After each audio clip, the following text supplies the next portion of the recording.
Man, what it do, what it is, you already know the vibes. It's your boy, Mr. Bell, aka say your name up on the spot. Might not with you tomorrow. Welcome to another episode of Hold Up and another thing presented by Mixed Vibes Media. You already know the vibes. Solo voyage, solo pie. Want to touch on Game 7 of the Western Conference Finals between the Oklahoma City Thunder and the San Antonio Spurs. I don't think we're going to have time to get to it when we get on from our perspective. Shout out to Dion. But with the finals going on, the Stanley Cup, and then we're gonna have to touch on some WNBA as well as Clash of Italy. It's so much that we're gonna have to cover. I don't think we're gonna actually get a chance to recap what happened in the conference finals. It definitely felt like a heavyweight bout between Oklahoma City and San Antonio. Game one, all-time legendary game, is going to go down in history as one of the great games in the conference finals that we have ever seen. And that's not even being recency bias. It really is. We saw Shai at an MVP level. We saw Victor play at top three finish of an MVP level. We saw, defensive player of the year. We saw Chet play well in game one and what have you. I think as while it felt like a heavyweight belt, it felt like it was missing something. It felt like something was lacking in this series. It felt like it didn't. It led up to the potential in a way because maybe it's because we knew what these teams was capable of, but injuries played a factor, and we can't ignore the fact that injuries played a factor in this conference finals. So let's think about it. Game one and game two for San Antonio, Fox was out. He Having a point guard makes a difference. We talked about that throughout the season when it came to the Houston Rockets. Without Fred VanVleet, the the team wasn't going to live up to their full potential because, in fact, you have people playing out of position. A point guard, a table setter changes everything, and the leadership changes everything. It changes the way the team plays, changes the team dynamics. So you saw that in game, even though the Spurs won game one, game two, you saw that Castle had all of these turnovers. Castle, it's just like he turned into turnover prone until when Fox came back, the turnovers went away. And then when you look at the Oklahoma City side of it, J Dub was out. Their second best player, their second best playmaker, and their second best player was out. He came back in game six, and you saw it. He played 10 minutes. He was a minus like 18 or something like that. And he only played 10 minutes. He had 1 point, 1 assist in the shot one of the shots he took. The shot that he did take was a 3 pointer that was off, way off, completely off. Then not only with J being out, their third best playmaker and a similar player to J Dub, AJ Mitchell, was out. Their third best playmaker, their second best playmaker, and their second best player around J Dub, then AJ Mitchell, their third best playmaker, was out. So you didn't get to see Oklahoma City at their full potential, which is crazy. They went to a game seven, missing two key players, and then in game seven, another key player not playing up to his best potential. They still was in that game. They still had a chance. They still kept fighting. That shows how deep that Oklahoma City roster is and how I think this is going to continue to go for them. Because in fact, they got a bunch of young talent. And then they got still Sam Presti already showed that he could draft. He got more draft picks coming. Hell, I think he got two in this year's draft alone. He's going to be able to continue to build pieces around him, around Shai. All right, so let's talk about Game 7. It wasn't like Victor had this crazy 40-point game. The Spurs won this game as a team. Victor did what he was supposed to do in those key moments. Fox showed the importance of having a guy that has been around the block, who's been in this league for a while, who's capable of making plays, as well as setting up other people. And they also got the sixth man of the year, uh, knocked down two key threes and knocked down a key basket. I think The threes was in back to back plays. Yeah, Johnson had those threes back to back, and then I think the layup was later. He also got away with an over the back out. It happens. You know what I'm saying? I just remember. I ain't trying to throw no shade on the brother, but it was I think it was Shai. He went over the back, and I was like, so they not gonna call that. Ain't nobody going. Okay, cool. But Keldon Johnson, shout out to Keldon Johnson, like I said, 6 man of the year. Um, and then Dylan Harper, he has struggled. Like the first game, he played well, and he has struggled throughout the series. He ain't struggling in game 7. And then he knocked when he it's like he did that, he knocked down that first bucket and put his hands together and looked up to the sky because it's like I finally got one to go. He got his confidence back. Champagne, I hope I pronounced that right. If I did, my brother, I'm apologizing. But he knocked down. He's a sharpshooter for real. When you think of a 3 and D wing, that's hey. Once he get rolling, you see it. He gets rolling. My brother was able to knock down some shots. So the San Antonio Spurs win that game not just because of Victor, but also because of the others, because of the team. And we ain't even talk about Vassell and Castle, right? You know what I'm saying? Because we know what they are capable of doing too. They won the game because of the others. Oklahoma City Thunder. They was playing at a disadvantage, but they still was able to produce. They were still able to hang on and win games in this series. And this game was close because Shai showed he was the MVP. My biggest takeaway from Game 7 is Shai showed that he is an all-time great and he was the MVP. Even in defeat, Shai showed that he's that guy. He's that level, and he's on a different level than a lot of the other players that's playing in this league currently. And that's hard for me to say because they beat my Pacers last year in the finals, and I wasn't happy, right? And I don't like to give Shai too much credit, but I want to give. Plus he went to that school up the road, down in Blue. You know what I'm saying? I don't even remember him playing there, but he went there.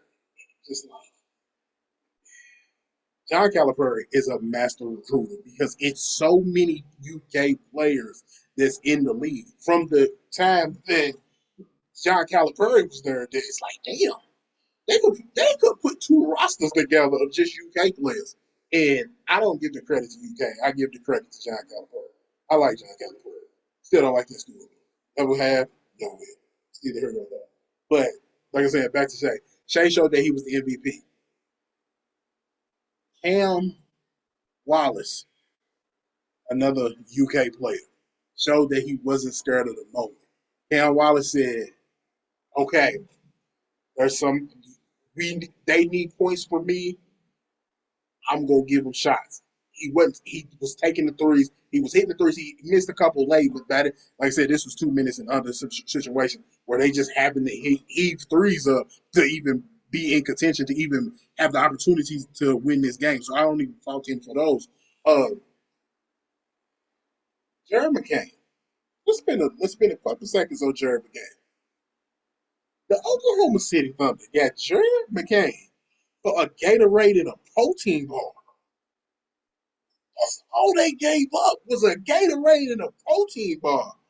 And they got a guy who would attack the basket versus Big Vic. I don't. If y'all watched the series, I hope y'all did. Y'all saw what I saw. Jared McCain will go in the paint and find a way to get the layup over Vic. Most people, most NBA players we have seen, you got that 7 foot, they got that 7'5" dude down there in the paint. They're gonna either back it out, and find another way, do a step back, whatever the case is. And a lot of times he still blocks those shots. Jeremy McCain said, "Nah, I'm gonna hit him in his chest, and then I'm gonna angle this layup so I'm still gonna get it up. He might block it, he might not, and a lot of times he didn't. Jeremy Jerry McCain played. Jared McCain played with no fear, and you need that from a guy coming off the bench. He did start. He did start Game 6. I think he probably should have started Game 7, and that's no slight to Luke Dort, but you needed another playmaker on the floor besides Shai because it got to the point to where Caruso was trying to be a playmaker, and that's not really Caruso's game. Right? Caruso is speaking of my pace, he's like the TJ McConnell. He he steals the ball, he hustles hard, he plays defense. He only does it in spurts. You only go get it for like a 5 minute spurt here, a 6 minute spurt here, a 7 minute spurt here, just like a 4 minute spurt here. He ain't doing this. He's not playing 40 minutes a game. He'll give you 25 to 30 minutes a game, but he's gonna give you the full energy in spurts. He's gonna knock down open threes. I wish McConnell would do that, but Caruso would knock down open threes. But playmaking really ain't Caruso's game, but he had to do that in game 7 because of the injuries or whatnot. And then, like I said, Jerry became amazing. Cam Wallace, amazing. The other Jalen Williams, yeah, you can't be scared of the moment. You can't be hesitant. You got to see that Shai need help. Okay, when my number is called, I'm going to knock down these shots. And that's what he did. He knocked down a bunch of open shots. When you open, especially in this type of game, and Big's playing you and he's in the paint, if he ain't gonna come out here to this 3 point line or a contested or a two, a nice mid range, you got to take that shot. You got to knock it down when you got the opportunity. And the other Jalen Williams, Jay Will, as they call him, he did that. So give him credit. Okay. So I mean, we know where we got to get to, right? We talking about Oklahoma City. We're talking about what happened in Game 7. We're going to have to get to check. There's no other way to discuss it. Or you know what I'm saying? You got to talk about check. And like I said, I know everybody else's biggest takeaway is going to be Chet, but I called it when we did from our perspective last week. I said it's like that the team of the Spurs, not only Vic, the team of the Spurs is punking Chet now. So he's in his head. I don't. I saw somebody describe it as Ben Simmons. Philip, I think it was Miami. When he instead of taking that layup, he passed the ball out. It's like he had that moment. And the reason my bigger takeaway is Shai is because Chet still played good defense in Game 7. He just didn't shoot the ball. He got benched because he wouldn't shoot the ball. It wasn't because his lack of defense, he still was out here playing pretty good defense. It's only so much defense you're gonna be able to play when you're playing 7-5 dude, and when you're not even the main person on the 7-5 dude, which is my my biggest takeaway is if I'm Chet, I want that matchup because the simple fact I know he don't like me, so I'm gonna do everything in my power to make his life a living hell. Because you don't like me for me winning an MVP game when we were 17. Bro, we were 17. We both in the NBA now. What you still mad at me for? So if I'm Shaq, I do everything in my power to get on that man's nerves, to hurt that man. So I would want to play him because simple fact, them two are all forever going to be linked because simple fact, they're both 71. Of course, Vic is 75. He acts like he's 74, bro. You probably 76 for real. They both can turn and face the basket. They both can knock down the three. They both can play make enough. They both can play make at that size better than any other big we ever seen. They look like Orlando Magic Shaq, but even better, right? Not LA Lakers Shaq. I'm talking about slim down in Orlando, breaking the glass Shaq. That's what Shaq and Vic both look like, but they even look better because in fact both of them can shoot the 3 point, and both of them can. Vic's out there doing step back threes and doing crossover moves. Like he think he Allen Iverson in a 7'5" body. Chet can do some of the same things that's similar. So they always gonna be connected because you see that Vic don't like Chet. I don't know if Chet was scared. I don't know if Chet was scared of the moment because I wouldn't say he's scared of the moment because we seen him in the playoff run last year. He had good games, and he was third team All NBA this year. So we see that it's there. I don't. So I don't want to say if he's scared of the moment. I just can't explain it. Right? What happened in this game that made you not want to shoot the ball? Knowing that your team needs you to shoot the ball. You can't have it looked at as let Shai do it because of the fact Shai's gonna tire himself out, and which you saw that throughout the course of the late of the third and the fourth quarter was Shai was tired. Shai was doing it all. Shai was trying to dribble the ball. He's trying to play point guard, but as well as put up 50 points. He only put up 40, but you get what I'm saying. I'm trying to have a 40-point, 20 assist game. That's unfair to Shai. You need your third best player, or at this current time, the second best player, because J Dub's out, to come along for the ride. It wasn't the others for the Oklahoma City. It was the other that I don't want to say cost them this game, but had a high impact on them losing the game. He ain't the only reason they lost this game. He did have a high impact. He was one of the contributing factors of them losing this game. You can't be in a Western Conference Final Game 7 at home and you only shoot two. You can't go 1 for 2. It's just it. You know what I'm saying? There's no, I guess you can say there's no excuse for that or whatever. But I don't think, I hope this fuels Chet to be great. I hope this fuels Chet, not in the sense of where Ben Simmons went, but just in a different manner of continuously reaching to higher levels. Because for this matchup to continue, they're going to need Chet to do that. I also think Oklahoma City Thunder is going to have to make a decision. And I don't, and the reason I say that is because of the fact the books is going to get expensive because of the fact you get J Dub, Chet, and Shea all making max money, and you still got to pay everybody else. The question is, does J Dub become the casualty of this? Like you said, AJ Mitchell, very similar player, very cheap price cost, very cheap price tag. Do they run it back next year and just say, we just won the finals last year, just won the finals the previous year? We had two key injuries. Just the safe assumption is we can get back. We can get back to the finals. We can get back to that level if we fully healthy. That team, the San Antonio Spurs, can't beat us. Do they think like that, or do they think, okay, let's get under the aprons, let's get cheaper? Do we and still have this still quality of team? Because in fact, let's be real, they still gonna have Shaq, and you're not gonna trade Chad. I know people's gonna make this big thing now because Chet played so. He only took 2 shots in Game 7, which is still crazy. But I know people's going to be like, "You got to trade Chet."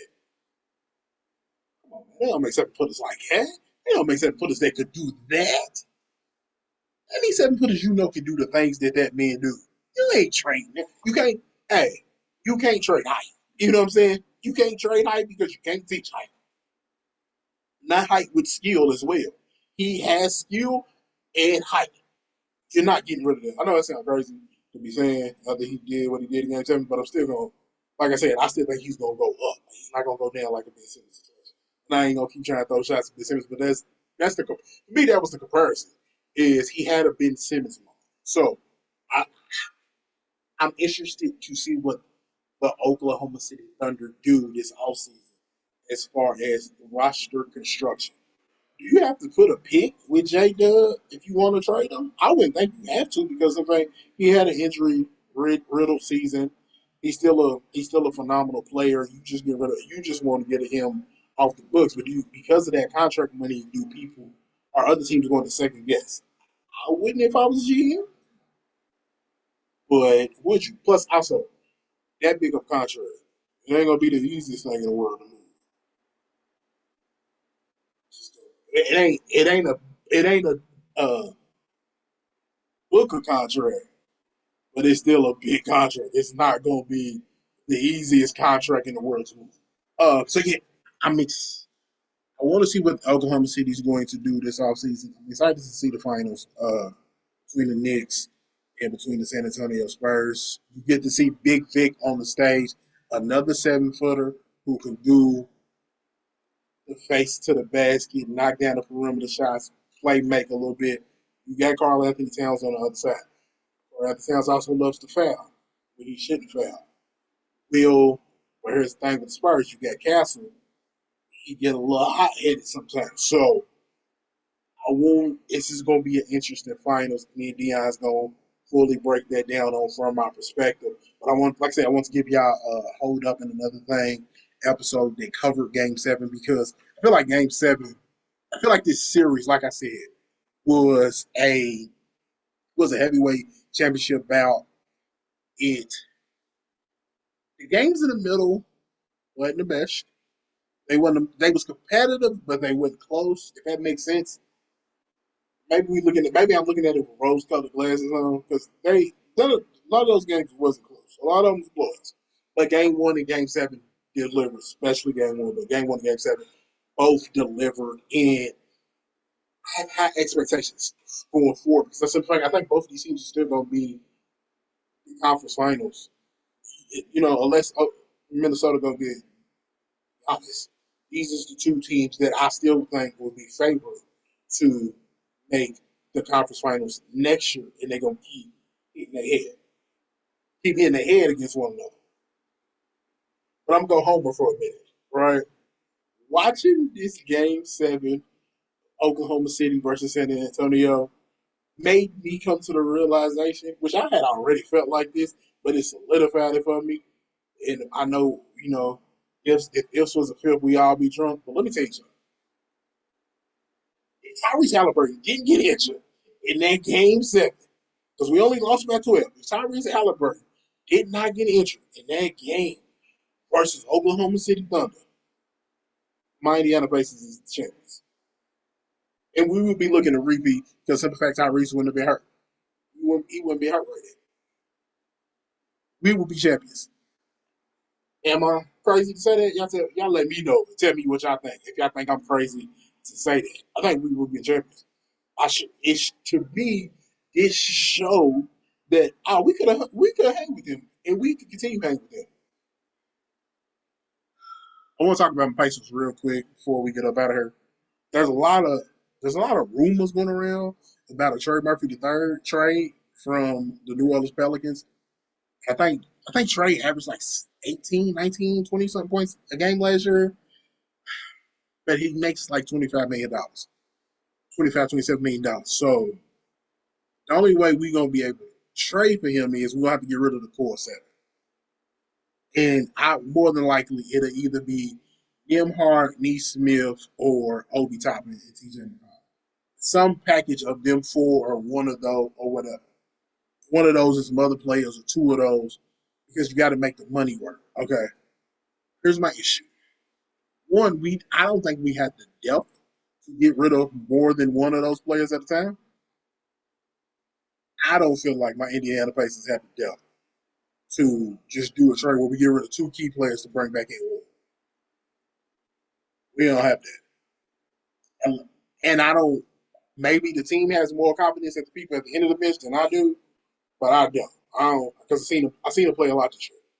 Everybody was hurt. I seen him play a lot this year. I don't have the most confidence in those guys. I think they are into the bench players, but I don't know if they're rotational players. So giving up more, giving up two players for Trey Murphy third, I think it's going to hurt the team. If it was one, I think the common one would be Nimhard because of the fact because you bring in a shooting guard, he is the current shooting guard, so he would just be the easy trade.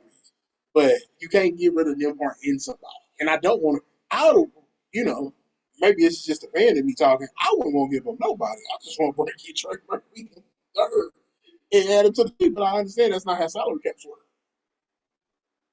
I don't. I think I look at Neesmith and Nimhart as B minus wings. Some would say C plus, but I look at them as B minus wings. I look at Trey Murphy the third as a B plus wing, but to get a B plus wing from C plus or B minus wings, you got to give them something else. And we don't have a draft pick. Let's not go down that rabbit hole. So, I mean, yeah, I won't. I would love to get Trey Murphy the third, but I just don't think we got the pieces to get Trey Murphy the third to be an Indiana Pacers uniform. I think it will cost too much. But he up in Indiana hanging out. Him and Tyrese is cool. When you see a person hanging out and you keep hearing a bunch of smoke, you keep hearing a bunch of rumors, what they say, where smoke is fire, something's probably coming. Just don't know what that something is quite yet.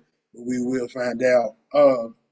Yeah, man, thank y'all for listening to another episode of Hold Up and Another Thing presented by Mixed Vibes Media. Man, y'all got time, check out From My Perspective Sports Podcast. Shout out to my boy Dion.